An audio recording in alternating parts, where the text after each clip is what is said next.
बच्चों, आज की इस क्लास में हम पढ़ेंगे संधि। आप लोग पहले भी पढ़ चुके हैं। संधि किसे कहते हैं?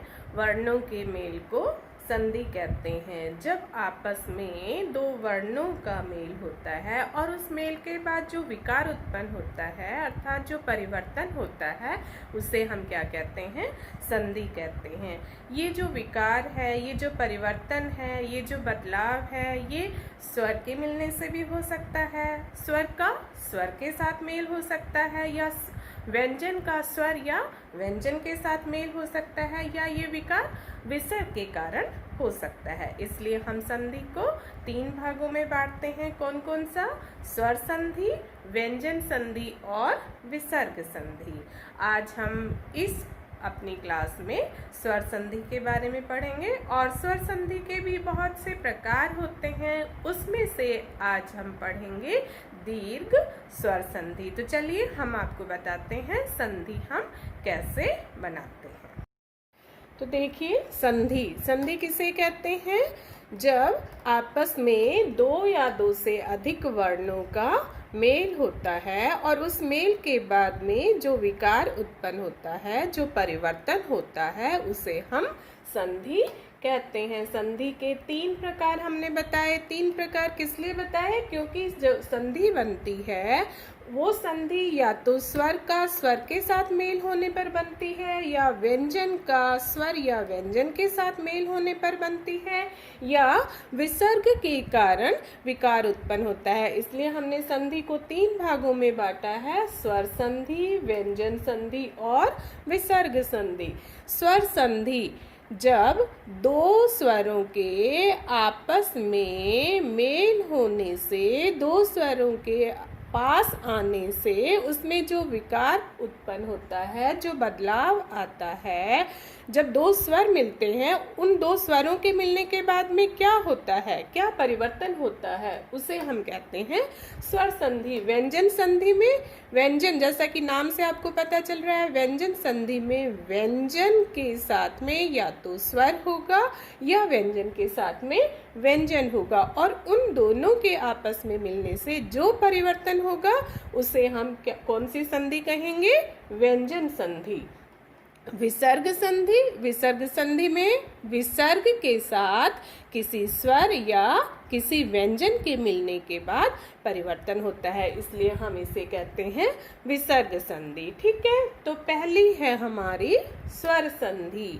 स्वर का स्वर के साथ में मेल, स्वर के साथ में स्वर का मेल, स्वर के पास स्वर आता है और उस मेल होने से आगे कौन सा परिवर्तन होता है अभी हम इसमें पढ़ेंगे, तो उसे हम कहते हैं स्वर संधि। इसके आपको मैंने यहाँ पर प्रकार बताए हैं: स्वर संधि, दीर्घ स्वर संधि, गुण संधि, वृद्धि संधि, यण संधि, अयादि संधि, पूर्व रूप संधि, पर रूप संधि और प्रकृति भाव संधि। तो पहली वाली है हमारी दीर्घ स्वर संधि। जैसा कि आपको नाम से पता चल रहा है, दीर्घ मतलब लंबा, बड़ा। तो दीर्घ हम कैसे, यहाँ पर देखिए संधि हम कैसे बनाते हैं, कौन कौन से स्वर इसमें मिलते हैं, ये आपको याद रखना है। मैं इसका नियम आपको बता रही हूँ। जो दीर्घ संधि होती है उसमें हर्ष या दीर्घ क्या क्या होते हैं, कौन से स्वर होते हैं? अ, ई, उ, री, रे। ये आपके हर्ष भी हो सकते हैं और आपके दीर्घ भी हो सकते हैं। दीर्घ मतलब यहाँ पर आपका आ जाएगा, ई हो जाएगा, ऊ हो जाएगा। ठीक है, ये हमने यहाँ पर आपको इसका नियम लिख दिया है, हर्ष या दीर्घ। और ये कहाँ होते हैं? जो पूर्व पद होता है हमारे, जब हम संधि बनाते हैं तो उस संधि में हमें क्या मिलेंगे?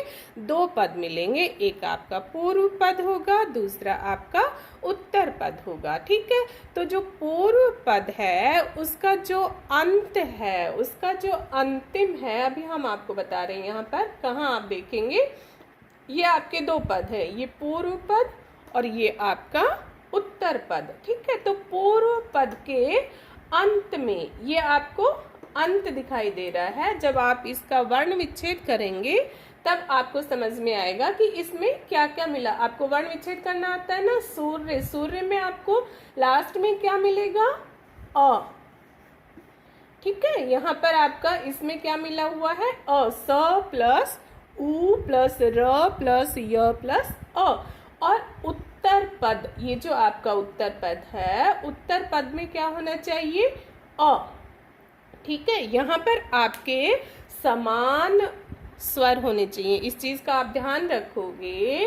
क्या यहाँ पर जो मेल होगा वो या तो अ का किसके साथ होगा, अ ह्रस्व के साथ या अ दीर्घ के साथ। इसी तरह से जो ई है उसका भी समान स्वर होना चाहिए, ठीक है। स्वरों का मेल किसके साथ होना चाहिए, समान स्वर के साथ। देखिए हम आपको एग्जाम्पल से समझाते हैं, आपको ज्यादा अच्छे से समझ में आएगा। ये हमारे पास शब्द है सूर्य प्लस अस्तः। दो शब्द हैं हमारे पास, सूर्य और अस्त, ठीक है।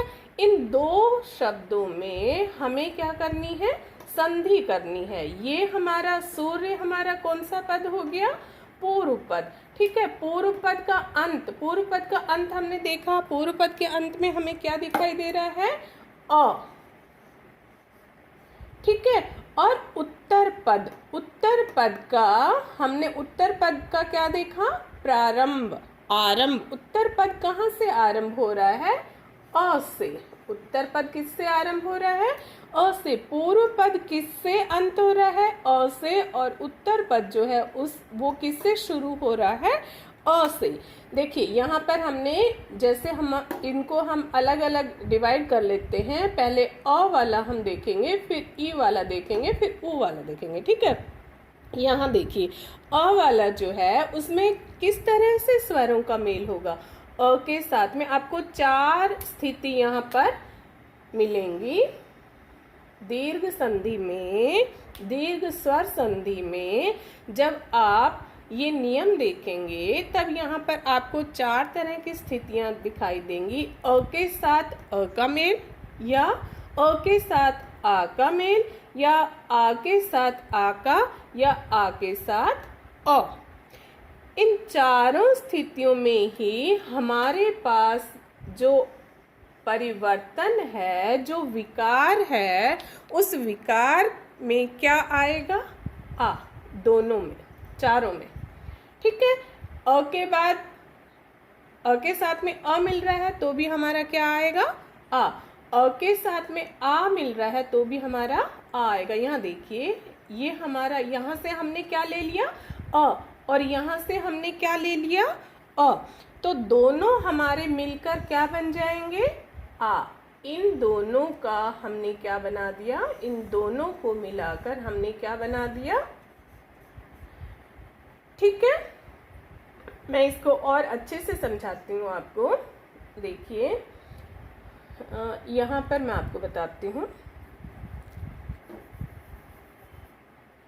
सूर्य जो शब्द है हमारा, इसमें आपको क्या दिखाई दे रहा है, जब आप इसका वर्ण विच्छेद करेंगे तो आपको यहाँ पर ये दिखाई दिया, ठीक है। ये हमारा वर्ण विच्छेद हो गया। हमें किसमें परिवर्तन करना है, इसमें।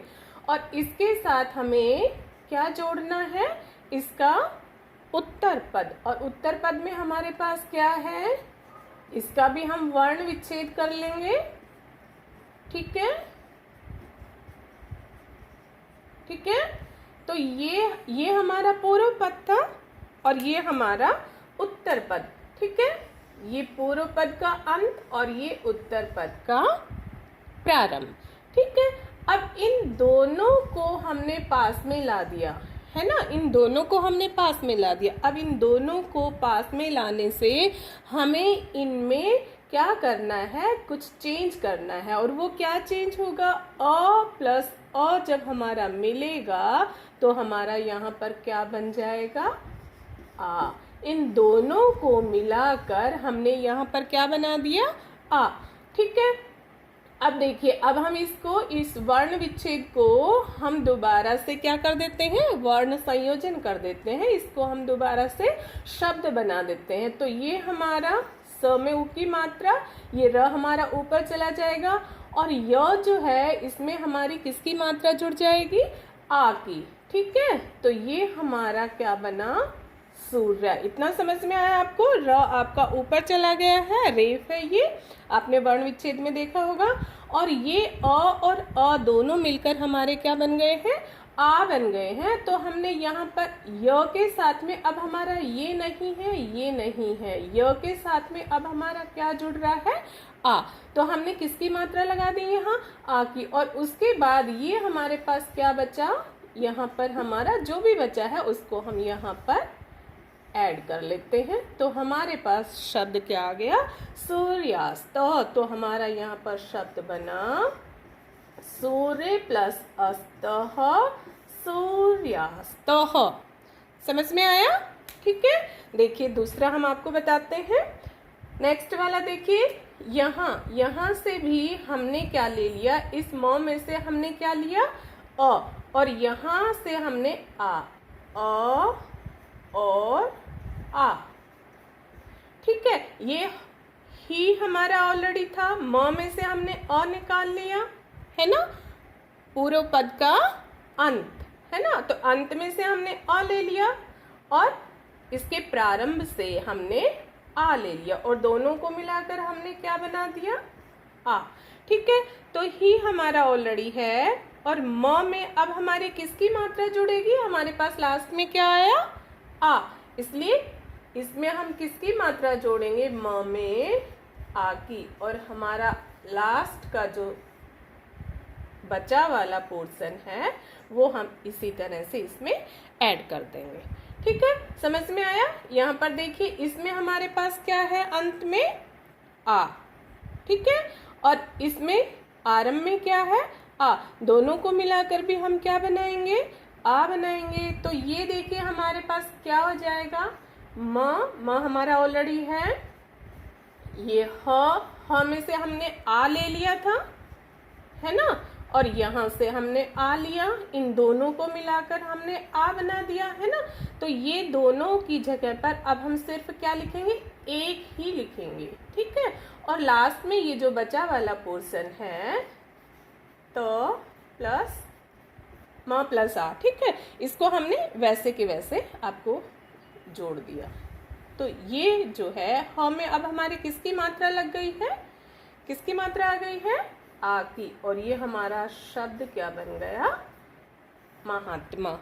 समझ में आ रहा है। हम क्या कर रहे हैं, जो हमारा यहाँ जो पहला वाला पूर्व पद में जो पहला वाला शब्द है उसके अंत से हम अ या आ को निकाल रहे हैं, और ये जो प्रारंभ है, जो दूसरा वाला शब्द है, इसका जो आरंभ है, उसका जो शुरू है, उसमें से भी हम समान स्वर अ और अ, तो दोनों को मिलाकर हम क्या बना रहे हैं, दीर्घ स्वर बना रहे हैं। ठीक है, कदा, कदा प्लस अपि, यहाँ से हमने आ ले लिया और यहाँ से हमने अ ले लिया, लास्ट में हमारा वही आना है क्या, आ। ठीक है, तो हम इसको भी क्या कर देंगे, यहाँ पर क्या बना देंगे, दोनों में यहाँ से आपने आ हटा दिया है और ये आपने अ भी यहाँ से हटा दिया है ना। इन दोनों की जगह पर आपने सिर्फ यहाँ पर क्या लिखना है, आ। तो क आपका ऑलरेडी था, द में आप किसकी मात्रा लगाओगे, आ की, और आपका पी लास्ट में बचा हुआ है क्योंकि अ यहाँ से ऑलरेडी जा चुका है। समझ में आ गया। तो इस तरह से आपको दूसरे भी शब्द बनाने हैं। संधि के बाद में हमारे पास चाहे ह्रस्व है चाहे दीर्घ है, हमारे पास लास्ट में क्या आना है, दीर्घ स्वर। ठीक है, समझ में आया। इसी तरह से हम दूसरा यहाँ पर आपको बता सकते हैं। देखिए ई वाला हम आपको बता रहे हैं, ई वाले में आप कैसे करेंगे, इसी तरह से आपको क्या देखना है, पूर्व पद जो पहला वाला शब्द है उसका आप क्या देखेंगे, अंत देखेंगे और उसी तरह से जो दूसरा वाला शब्द है उसका भी आप क्या देखेंगे, शुरुआत देखेंगे। ठीक है, तो देखिए ये जैसे आपका शब्द है मुनि और इसके साथ आपको मेल करना है दूसरा शब्द आपका है ईशः। ठीक है, तो इसका हम वर्ण विच्छेद जब करेंगे म प्लस उ प्लस न प्लस ई प्लस ये आपको इसके साथ में मिलाना है प्लस श प्लस अह, लास्ट के जो विसर्ग हैं वो आपको एज इट इज रखना है। तो ये जो था आपका पहला वाला शब्द, इसमें से हमने क्या ले लिया, ई, और ये जो आपका दूसरा शब्द है इसमें से भी हमने क्या ले लिया, ई। इसका शुरुआत, इसका आरंभ किसका, उत्तर पद का आरंभ और पूर्व पद का अंत। ठीक है, इन दोनों को हमें मिलाना है। संधि हमारे कहाँ बन रही है, यहाँ बनेगी, और इन दोनों को मिलाकर हमें क्या बनाना है, दीर्घ स्वर। जब हमारा ई और ई है तो हमारे पास दीर्घ क्या आ जाएगा, ई। दोनों आपस में मिलने से हमारा जो विकार आया, जो हमारा परिवर्तन हुआ, वो परिवर्तन के बाद हमें क्या मिला यहाँ पर, ई, ई। ठीक है, अब ये हमारे पास क्या बच गया, म ऑलरेडी था, ये जो है उसको हमने ऐसे कैसे लिख दिया, इन दोनों को मिलाने से आपके पास में ई आ गई है और ये हमने इसके साथ में जोड़ दिया है। अब हमारा ये क्या हो गया, और इसमें ये आपका क्या हो गया, दीर्घ हो गया है ना। मात्रा किस में बदल जाएगी, ई में, और आपका ये जो है ये ऐसे ही आपका यहाँ पर जुड़ जाएगा। ठीक है, तो आपका जो शब्द बनेगा वो आपका क्या बनेगा, मुनीशः। समझ में आया, दीर्घ ई जो है, स्वर जो है, इसी तरह से आपके पास इसकी भी 4 स्थितियां होंगी। ई के साथ ई मिलेगा या ई के साथ ई मिलेगा, ई के साथ ई या ई के साथ ई। ठीक है, लास्ट में हमारे पास क्या आना है, ई। ऐसे ही देखिए, आप दूसरा आप देख सकते हैं यहाँ पर अति। अति जो है इसमें क्या है, अ प्लस त प्लस ई, हर्ष ई है, और इसके बाद यहाँ पर जो दूसरा शब्द आपका कहाँ से शुरू हो रहा है, यहाँ से। ठीक है, व प्लस अ, है ना। हम क्या देखेंगे, इन दोनों को देखेंगे, है ना। ये हमारा है यहाँ पर इसका पूर्व पद का अंत, पूर्व पद का अंत हमारा क्या है, ई, और उत्तर पद का आरंभ हमारा क्या है, ई। ठीक है, इन दोनों को मिलाकर हमें क्या बना देना है, दीर्घ स्वर बना देना है, हमारा बन गया ई। ठीक है, तो अब हम त में किसकी मात्रा जोड़ेंगे, ई की।